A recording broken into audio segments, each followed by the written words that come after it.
ఎల్సెలా books పాడ్కాస్ట్కి స్వాగతం. ఈరోజు మనం స్టాన్లీ గారు రాసిన ఉన్నతమైన మార్గాలు, ఉన్నతమైన ఆలోచనలు అనే ఒక అద్భుతమైన పుస్తకం గురించి మాట్లాడుకోబోతున్నాం. అసలు ఈ పుస్తకం పేరుకు, దానిలో ఉన్న ఆత్మకు పునాదిలాంటి వాక్యం ఉంది చూసారా? దానితోనే మన ఈ ప్రయాణాన్ని మొదలుపెడదాం. ఇది మనల్ని మన సాధారణ ఆలోచనల నుండి దేవుని ఉన్నతమైన ఆలోచనా విధానం వైపు తీసుకెళ్తుంది. సరే, మరి ఈ పుస్తకంలో ఏమేం చూడబోతున్నామో ఒకసారి క్విక్గా చూద్దాం. మొత్తం 5 కీలకమైన విషయాలున్నాయి. మొదట ఆత్మీయ పోరాటం గురించి తెలుసుకుంటాం. ఆ తర్వాత శోధనను జయించడమెలా, మరి దానికి కావలసిన దైవిక శక్తి ఎక్కడ్నుంచి వస్తుంది. ఆ తర్వాత మనం పాటించాల్సిన కొన్ని క్రమశిక్షణలు. చివరగా అసలు యేసులా సేవ చేయడం అంటే ఏంటో చూద్దాం. పదండి, ఇక మొదలు పెడదాం. ఓకే, ఫస్ట్ టాపిక్ ఏంటంటే ఉన్నతమైన మార్గాల కోసం పోరాటం. ఈ పుస్తకంలో రచయిత చెప్పే ఒక ముఖ్యమైన విషయం ఏంటంటే, మన క్రైస్తవ జీవితం అదొక పోరాట క్షేత్రం లాంటిది. అంటే మనం నిరంతరం శోధనతో ఒక యుద్ధం చేస్తూనే ఉంటాం. కానీ ఇక్కడొక మంచి విషయముంది. ఈ యుద్ధంలో మనం గెలవాలన్నదే దేవుని ఉద్దేశం. అవును, పోరాటం లేకుండా విజయం లేదు కదా. కాని ఈ ఆత్మీయ యుద్ధంలో గెలవాలంటే మన పాత పద్ధతులు, మన సాధారణ ఆలోచనలు అస్సలు పనిచేయవు. రచయిత అదే స్పష్టంగా చెప్తున్నారు. అందుకే మనం ఉన్నతమైన మార్గాలను, ఉన్నతమైన ఆలోచనలను నేర్చుకోవాలి. నిజానికి ఈ పోరాటమే మనల్ని ఆ ఉన్నత స్థాయికి తీసుకెళ్తుంది. సరే, పోరాటం అంటున్నాం, శోధన అంటున్నాం, మరి దీన్ని జయించడమెలా? దానికోసం ఈ పుస్తకంలో ఒక చాలా పవర్ఫుల్ కంపారిజన్ ఇచ్చారు.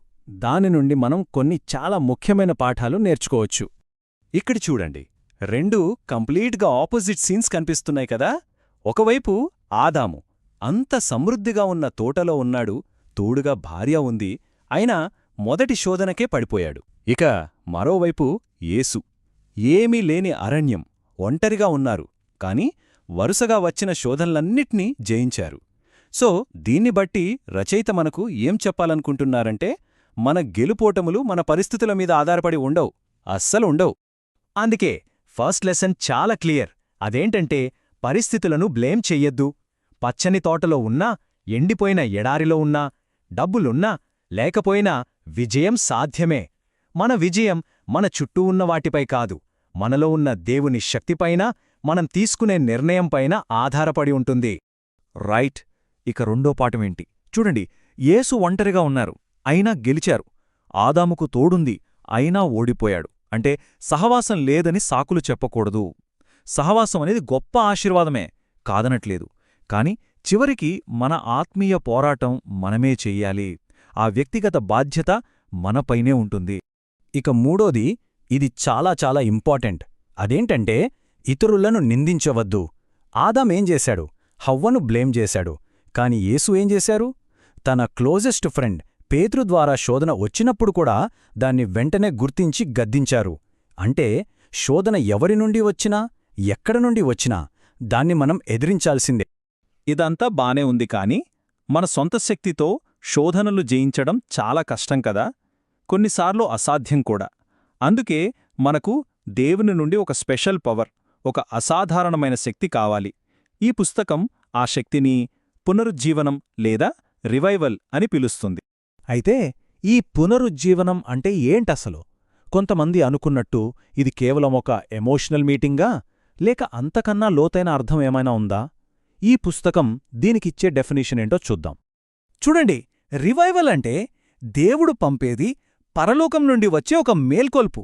అది ఆయన సన్నిధిని మనకు రియల్గా ఫీల్ అయ్యేలా చేస్తుంది. ఇక్కడ ముఖ్యమైన పాయింట్ ఏంటంటే, ఇది మనం ప్లాన్ చేసే ప్రోగ్రాం కాదు.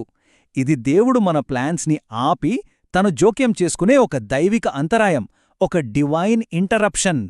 మన జీవితాల్లో, మన సంఘాల్లో ఆయన ప్రణాళికను అమలు చేసే ఒక పవర్ఫుల్ యాక్షన్.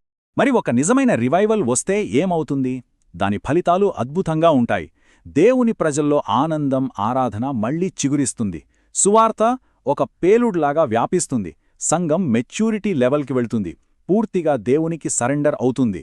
మనుషుల్ని సంతోషపెట్టడం మానేసి దేవుణ్ణి సంతోషపెట్టడం మొదలుపెడతారు. Okay, revival దేవుడిస్తాడు.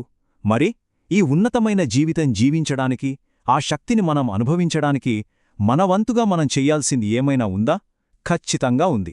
రచయిత ఇక్కడ కొన్ని చాలా ప్రాక్టికల్ స్పిరిచువల్ డిసిప్లిన్స్ని మన ముందుంచుతున్నారు. మొదటగా ప్రార్థన వర్సెస్ స్తుతి. ఈ రెండింటి మధ్య ఉన్న తేడాను రచయిత చాలా బ్యూటిఫుల్గా ఎక్స్ప్లెయిన్ చేశారు. ప్రార్థన అంటే ఏంటి? దేవుని నుండి మనం ఏదైనా పొందడం, మన అవసరాల మీద ఫోకస్ చేస్తాం. కాని స్తుతి అదలా కాదు. స్తుతి అంటే దేవునికి ఇవ్వడం, మన అవసరాలు పక్కన పెట్టి కేవలం ఆయన స్వభావాన్ని బట్టి ఆయన్ని ఘనపరచడం. అందుకే ఇది ప్రార్థన కన్నా ఉన్నతమైన చర్య అంటారు రచయిత. సరే, ఇంకో ముఖ్యమైన డిసిప్లిన్ ఉపవాసం. ఈ రోజుల్లో ఉపవాసం ఎవరు చేస్తున్నారు? అదంతా పాతకాలపు పద్ధతి అని చాలామంది అనుకుంటారు. ఈ ఫాస్ట్ పేస్డ్ వరల్డ్లో దీనికింకా రెలవెన్స్ ఉందా? ఈ పుస్తకం దీనికి చాలా స్ట్రాంగ్గా సమాధానమిస్తుంది. ఈ పుస్తకం ప్రకారం ఉపవాసమంటే జస్ట్ తినడం మానేయడం కాదు. దానికి 3 ముఖ్యమైన ఉద్దేశ్యాలున్నాయి.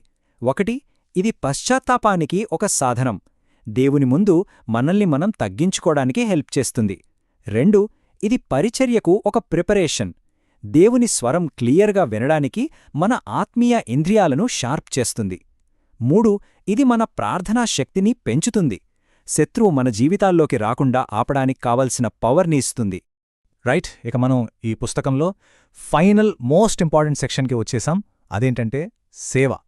అయితే ఏదో సేవ చేయడం కాదు, యేసులా సేవ చేయడం ఎలా, దాని గురించి ఇప్పుడు చూద్దాం. చూడండి, సేవ కోసం దేవుడు మన ముందు పెట్టిన పర్ఫెక్ట్ మోడల్ యేసు మాత్రమే. మనమందరం ఆయన స్వరూపంలోకి మార్చబడాలన్నదే దేవుని ప్లాన్. అంటే ఇక్కడ పాయింట్ ఏంటంటే, నిజమైన సేవ అంటే మనం చేసే పనుల లిస్టు కాదు, అది మన క్యారెక్టర్, మన యాటిట్యూడ్, మన లక్ష్యం యేసులా మారడమే. మరి క్రీస్తులాంటి సేవలో ఉండాల్సిన లక్షణాలు ఏంటి? ముఖ్యంగా 3 విషయాలు ఇక్కడ హైలైట్ చేశారు. 1, వ్యక్తుల పట్ల ప్రేమ, అంటే ప్రతి మనిషి చాలా విలువైనవాడని గుర్తించడం. 2, సువార్త ఇంకా చేరని వారి గురించి ఒక భారం, ఒక విజన్ కలిగి ఉండటం.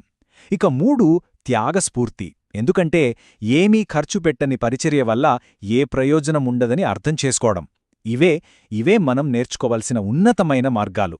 సరే, ఈ విశ్లేషణను మనం ముగించే ముందు ఒక్కసారి ఆలోచించండి. ఇన్ని డిస్ట్రాక్షన్స్ ఉన్న ఈ ప్రపంచంలో నిజమైన ఆత్మీయ క్రమశిక్షణ అంటే ఎలా ఉంటుంది? దాన్ని పాటించడం అసలు సాధ్యమేనా? మనం ఇప్పటిదాకా మాట్లాడుకున్న ఈ ఉన్నతమైన మార్గాలను, ఉన్నతమైన ఆలోచనలను మన రోజువారీ జీవితంలోకి ఎలా తీసుకురాగలం? దీని గురించి కాస్త ఆలోచించండి. ఇంతసేపు ఓపిగ్గా విన్నందుకు ధన్యవాదాలు.